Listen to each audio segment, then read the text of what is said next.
I think it's interesting because we talked about like competitors or like, when you build things out and like, oh, how do we build this better than this or this better? And it's like, your competitor isn't just who's in your industry. It's the last best digital experience that person had, right? Like, it doesn't matter if you're buying a ticket on Expedia.com or Booking.com. Like, that's not the competition as each other. The competition might be my last digital experience that I had with, the grocery app. Wow, that was a really good one. I'm going to compare my next digital experience to that. And you're right, as a buyer or as a consumer, so fintech needs to really think about that, and diversity that you said is needed. I absolutely agree with you.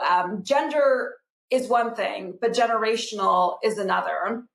And generational, WorldPay also does a generation report. So we do the global payments report, and we also do a generation report, which talks about, the consumer, the end consumer, and how they like to buy, a boomer versus a Generation X or Gen Z, or and it's really interesting, right? Because some are like, oh, I don't really trust that app, or I don't want to buy, do they buy with their mobile? Do they buy with a desktop? Do they buy, all of these kind of trends? Do they use a wallet? Do they use, their mobile phone? And so, yeah, check out our generational payment, our generational payments report as well, because it's very interesting and lots of insights about generation. So you're right. I mean, we need to hire all of the above for diversity, and then we need to include them in our designs of our products and solutions. We need to include them in our designs and our thought process, and having an inclusive mindset at the table, because those are all of our, and actually, the boomers are the ones that are going to have the money right now. Right?